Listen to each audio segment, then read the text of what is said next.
diceritakan di dalam Al-Quran, wa 'allama Adama asma.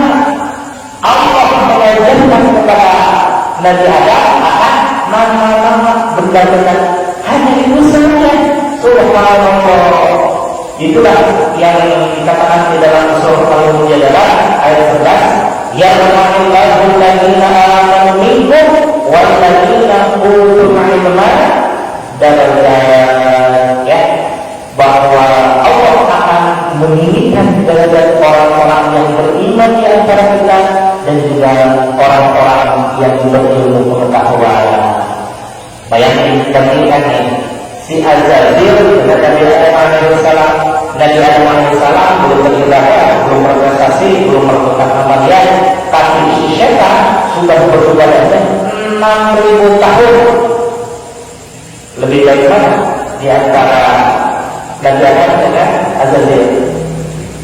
Nabi Adam alaihissalam, padahal Nabi Adam baru dia Allah diajarkan tentang asma Abdullah, nama-nama seluruh benda-benda. Subhanallah. Jadi kebenaran sangat dihormati Allah Subhanahu wa ta'ala. Bahkan subhanallah di dalam taklim muta'alim, ya, Syekh Az-Zarnuji mengatakan, ta'ala wa inna ilman kainun li ahlihi wa fadlun wa unwanun likulli mahamidi.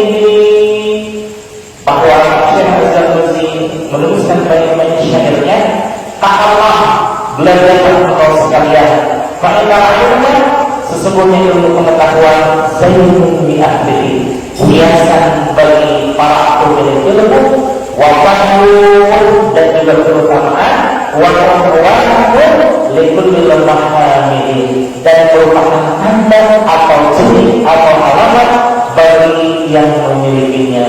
Subhanallah, ya. Betapa ilmu itu sangat agung dan mulia untuk orang yang memiliki pengetahuan. Sebenarnya di sini ada Nabi Adam, kemudian ada Nabi Sulaiman, ada juga Nabi Muhammad Sallallahu Alaihi Wasallam. Cuma yang tidak disebut di sini Nabi Idris alaihissalam. Ada Idris, Nuh dan Hud, Saleh, Ibrahim dan Lut, dan seterusnya. Nabi Idris alaihissalam namanya sebenarnya bukan Idris alaihissalam, tapi nama beliau yang asli adalah siapa? An-Nuh bin Yazid. An-Nuh, ya, nama beliau adalah An-Nuh. Tapi karena beliau senang belajar, senang menulis, senang membaca, orang yang pertama kali mengenal tulisan dan bacaan itu adalah Nabi Idris alaihissalam. Bahkan di rumah yang dipenuhi dengan tulisan-tulisan ilmu pengetahuan, karena sangat senang beliau belajar, disebutkan sebagai Idris. Kenapa disebut sebagai Idris? Ada orang Yudhisu, lanjutkan Idrisa. Nah, maka Nabi Idris ini orang yang mendapat julukan Idris karena saking senangnya belajar, gitu ya. Bahkan ada cerita yang berkaitan dengan sekalian, Nabi Idris alaihissalam ketika mohon kepada Allah untuk bisa bertamasya ke surga dan neraka, maka dipersilakan oleh Allah Subhanahu wa ta'ala dengan didampingi malaikat Jibril. Ketika sudah bertamasya ke dalam neraka, memberikan sekali beristighfar, bertaubat kepada Allah dan lain sebagainya. Kemudian turunlah malaikat Jibril dengan Nabi Idris alaihissalam. Tapi karena ada lagi satu tempat untuk bertamasya, yaitu surga, kemudian masuklah beliau. Kemudian kata malaikat Jibril, mungkin boleh kembali lagi. Ini udah waktunya pulang nih. Allah sudah mengizinkan sampai jam sekian. Allah ayo Nabi ini mempersilakan Pak Jibril dulu. ketika keluar dari pintu surga, Nabi Idris dengan berdoa, ngapain saya jauh-jauh udah di surga malah keluar lagi, justru saya pengen keluarnya di surga katanya. Pak Jibril bingung nih, waduh Idris, bukannya kita sudah diberitahu oleh Allah Subhanahu wa Ta'ala waktu jam sekian harus pulang? Ya, laporan kita sama Allah katanya, saya mau tinggal di sini katanya. Lalu laporlah Pak Jibril alaihissalam kepada Allah, ya Allah, Nabi yang bersama atau Nabi Idris tidak mau keluar dari surga ya Allah. Udahlah menjadi saja itu memang berstrategi katanya, karena beliau tidak mau untuk keluar dari surga. Tidak apa-apa diizinkan oleh Allah Subhanahu wa Ta'ala karena kepintarannya.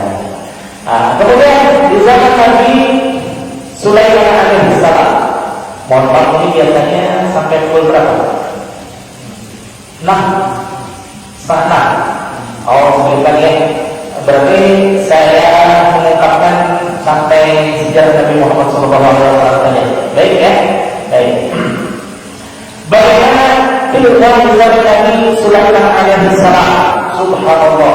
Nabi Sulaiman salah satu mukjizatnya apa? Kira-kira apa? Betul, bisa berbicara dengan bahasa binatang. Kemudian beliau walaupun sudah meninggal, tapi mampu memerintahkan jin dan barang-barangnya untuk tetap bekerja. Bahkan Nabi Sulaiman alaihissalam menguasai udara. Kendaraannya zaman dulu belum ada kalau gitu ya, belum ada pajero, belum ada. Yang ada adalah kendaraan angin gitu ya. Tapi Nabi Sulaiman selalu menggunakan kendaraan angin. Dan Nabi Sulaiman alaihissalam sebelumnya diberikan pilihan oleh Allah Subhanahu wa Ta'ala. Apa pilihannya? Khuyyira Sulaiman alaihissalam dengan ilmi wal mulki. Bahwa Nabi Sulaiman alaihissalam diberikan pilihan oleh Allah berupa apakah Allah memilih ilmu ataukah memilih kerajaan Nabi Sulaiman. Kemudian Nabi Sulaiman serta merta memilih ilmu pengetahuan bahwa dia mulka wal ilman. Tapi karena keberkahan ilmu pengetahuan tersebut, Nabi Sulaiman diberikan ilmu yang diberikan kerajaan. Ilmunya paling tinggi waktu itu dan kerajaan yang paling hebat zaman itu.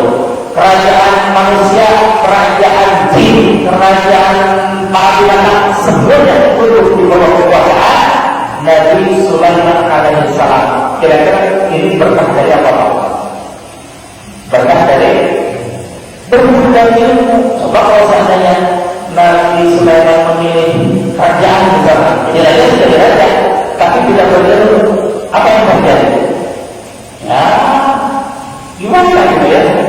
Ditanya masa ini nggak ngerti, karena masa itu nggak paham, artinya ya gitulah.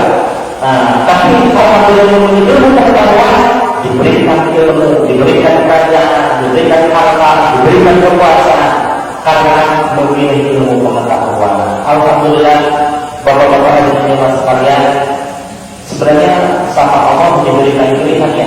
Apakah bulan-bulan dari berjamaah subuh ini mau makan, silakan, mau buka, mau mandi, silakan, buka, mau tiduran, boleh, walaupun sebaiknya jangan. Atau mau memilih kami, bapak-bapak dan sekalian, memilih kami, maka mudah-mudahan insya Allah Allah berikan kemuliaan kepada bapak-bapak sekalian. Amin. Ya Allah. Sedikit lagi, bagaimana keilmuan zaman Nabi Muhammad SAW.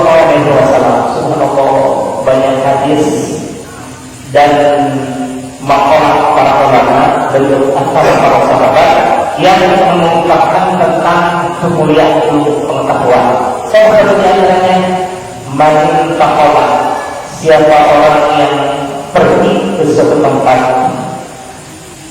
lihat orang dengan niat mencari ilmu,